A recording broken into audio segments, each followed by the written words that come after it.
जब से मुझे पता चला है कि उनकी नीयत कुछ और है, इसीलिए उनकी बरकत रुकी हुई है टू प्रूव हिज करियर। और जब कोई मैंने अगर वो चाहते कि उनके पॉलिटिकली करियर बने और पॉलिटिकल करियर बनने के लिए ये सारी चीज़ों की ज़रूरत उनको है, हमें नहीं किया। एक अलग से खिचड़ी पकाने की कोशिश की, उससे तो यही लग रहा है कि वो लोग डर गए अमित शाह जी के जो इंटरव्यू के बाद पीएम बनने का, कन्वेनर बनने का, ये करने का, वो करने का, हर एक जगह से वो फेल ही हुए हैं। तो मोदी जी के साथ वो अगर आप गेम सोचिएगा कि प्रेशर देके काम करा ले तो कभी नहीं करवा पाएंगे। बेटा आगे बढ़े, तो रीना आंटी ने भी अगर ऐसा कुछ सोचा है कि भाई मेरा बेटा आगे बढ़े, तो मैं एक माँ के लिए कोई टिप्पणी करना नहीं चाहूँगी। मैं खुद भी एक माँ हूँ। तो अगर ऑनरेबल सीएम ऑफ बिहार अगर एनडीए में आएंगे तब वो क्या करेंगे। ऑनरेबल पीएम ऑफ इंडिया जब उनसे गले मिले थे तभी भी उनको कान में उन्होंने यही कहा था कि चाचा से बैर मत करो। इससे ये साबित होता है कि आप सिखाना क्या चाहते हो।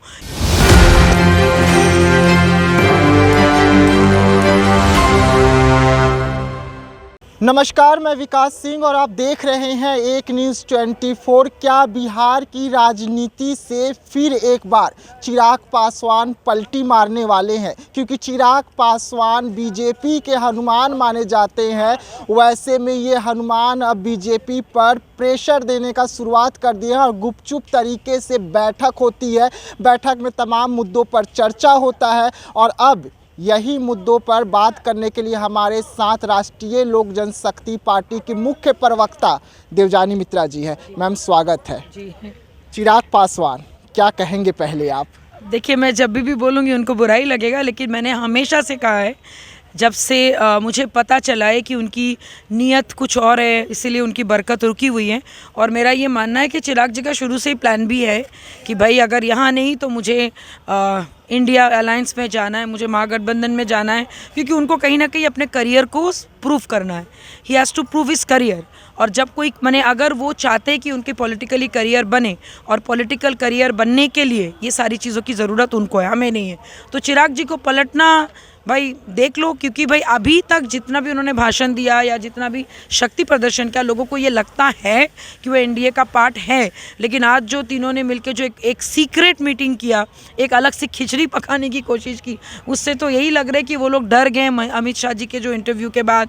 और नीतीश कुमार जी के आह्वान के लिए अमित शाह जी ने बोले अगर कोई आए तो हम उनसे इनकार नहीं है। और आपको याद होगा कि अमित शाह ने बहुत पहले ही कहा था कि पानी और तेल का कभी मेल नहीं हो सकता।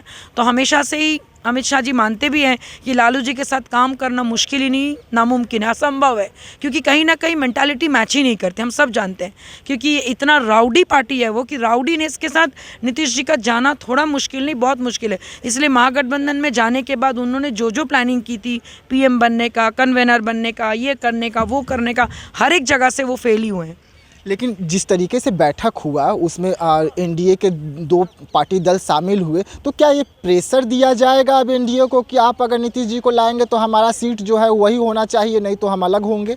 देखिए, मैं एक आपको बात बता दूं, हमारे honourable PM of India Shri Narendra Modi ji का एक चरित्र है, और वो चरित्र ये है कि आप प्रेशर दीजिएगा तो वो कोई काम नहीं करेंगे। तो मोदी जी के साथ वो अगर आप गेम सोचिएगा कि प्रेशर देके काम करा ले तो कभी नहीं करवा पाएंगे। उनको वही सही लगेगा जो वो करेंगे। डेवलपमेंट की राजनीति करते हैं, सबका साथ, सबका विकास, सबका विश्वास के साथ वो चलते हैं। तो अगर चिराग जी बचपन में अगर फिर से करेंगे कि नहीं भाई प्रेशर देंगे, फिर से वो क्या कहते हैं आपका मोदी जी के बारे में या फिर बीजेपी के बारे में फिर से वही बातें करेंगे, मेरे पिताजी करके, तो आप ही लोग देखिए। हम तो शुरू से ही बोल रहे थे कि चिराग जी को सीखने की ज़रूरत है, पोटेंशियल है, लेकिन उनको सीखने की ज़रूरत है। और अभी ये बैठक करके उन्होंने साबित कर दिया कि अब वो एनडीए के खिलाफ भी जा सकते हैं। चिराग जी का कार्यक्रम हाजीपुर में होता है, माता जी उनके साथ रहते हैं, आशीर्वाद मांगा जाता है चिराग जी के लिए माता जी की ओर से। उस आशीर्वाद को कहा जाता है कि हाजीपुर की जनता चिराग को आशीर्वाद दे। ये बहुत कुछ मायने रखते हैं। देखिए, सही बात बताएं तो माँ अपने बेटे को हमेशा हर रूप में आशीर्वाद देते हैं। ऐसा नहीं कि राबड़ी देवी अपने पुत्र को आशीर्वाद नहीं देते, लेकिन माँ का मन तो साफ होता है। माँ, हर माँ चाहती है कि मेरा बेटा आगे बढ़े। तो रीना आंटी ने भी अगर ऐसा कुछ सोचा है कि भाई मेरा बेटा आगे बढ़े, तो मैं एक माँ के लिए कोई टिप्पणी करना नहीं चाहूँगी। मैं खुद भी एक माँ हूँ। तो उनकी उनकी सोच में कहीं पे कोई गलत नहीं है, लेकिन अनफॉर्चुनेटली वो भी अपने बेटे को बहुत अच्छा से जानते हैं कि ये जैसे कि उनके ही प्रवक्ता ने कल कहा था कि हम लोग क्रोकोडाइल है, हम लोग सबको खा जाएंगे। तो जो क्रोकोडाइल है वो तो मगरमच्छ के आंसू भी बहाते हैं, क्रोकोडाइल्स टीयर्स, तो क्रोकोडाइल्स टीयर्स भी है तो क्रोकोडाइल्स लाफ भी है। तो लोगों को बेवकूफ़ बनाने के लिए ये इमोशनल कार्ड जो वो खेल रहे हैं वो कहीं से भी सफल होने वाले नहीं है, स्पेशली विद बीजेपी के सीनियर लीडर्स के साथ। क्या लग रहा है अंदर खाने नीतीश कुमार को एनडीए में आना तय हो गया है? देखिए, क्योंकि आप नीतीश पार्टी की कुमार प्रवक्ता जी हैं। वही करेंगे जब तक उनकी कुर्सी सुरक्षित है। अगर उनको लगा होगा कि महागठबंधन में वो सीएम से पीएम बन सकते हैं तो वो इंडिया अलायंस में साथ देंगे। अगर उनको लगा कि नो, एट दिस एज अगर मेरी कुर्सी को खतरा है, he will definitely turn around. उस चीज़ का इंतज़ार करें।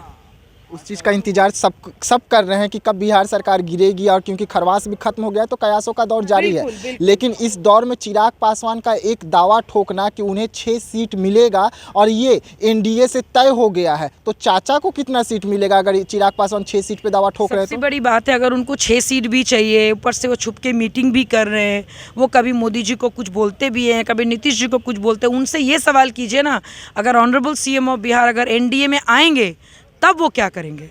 हम देखिए, डिमांड कौन करते हैं? जिनके पास कमी होती है, जिनके पास एक विश्वास की कमी होती है। डिमांड वो नहीं करता है जिनको विश्वास होता है। और हमारे ऑनरेबल मिनिस्टर श्री पशुपति कुमार पारस जी डिमांड नहीं करते। क्यों पता है? बिकॉज वी एग्जैक्टली नो कि पीएम मोदी क्या करने वाले हैं। तो हम लोग तो घर की बात है भाई। शुरू से ही उन्होंने कहा कि मरते दम तक एनडीए के साथ है। अब जब मरते दम तक आप घर का साथ दे रहे हैं, अब घर का मुखिया 5 दे कि 6 दे कि 10 दे कि आपके 4 दे, हम लोग हर एक चीज़ के लिए हम लोग खुश हैं, because we believe in our leader. हमारा नेता एक ही है और वो है मोदी जी, बीच में कोई नहीं। आखिरी सवाल रहेगा मैम, केंद्रीय मंत्री पशुपति पारस जी को न्योता आ गया राम मंदिर का, चिराग पासवान को नहीं आया, तो क्या चिराग पासवान को संकेत दे दिया गया है कि जितना है उतना में रहिए, नहीं तो फिर आउट? नहीं, उनके लिए ये संकेत है कि बेटा सुधर जाइए। बड़े बड़े होते, बाप बाप ही होता है, बेटा बेटा ही होता है। और जब वो गले भी, जब नरेंद्र मोदी जी हमारे ऑनरेबल पीएम ऑफ इंडिया जब उनसे गले मिले थे, तभी भी उनको कान में उन्होंने यही कहा था कि चाचा से बैर मत करो। इससे ये साबित होता है कि आप सिखाना क्या चाहते हो। यूथ का फेस ऐसा नहीं होता है। गलती चाहे बड़ों की हो या छोटों की, माफ़ी हमेशा छोटों की ही मांगनी चाहिए। और मुझे लगता है कि ये संकेत उनके लिए बहुत बड़ा संकेत है। उनको सोचना चाहिए कि उनको आगे क्या करना है। जी हाँ, आप देवजानी मित्रा जी को सुन रहे थे। इन्होंने साफ तौर पे कह दिया कि जिस तरीके से नीतीश कुमार का चर्चा हो रहा है कि वो अब एनडीए में शामिल होंगे, उसके बाद चिराग पासवान का क्या कुछ होगा, क्योंकि चिराग पासवान हमेशा से दम भरते आ रहे हैं कि वो नीतीश कुमार के साथ काम नहीं कर सकते हैं। वैसे में चिराग पासवान पार्टी से उस वक्त अलग हो गए थे जब नीतीश जी उस पार्टी में शामिल थे, और एक बार फिर से यही होने जा रहा है बिहार में।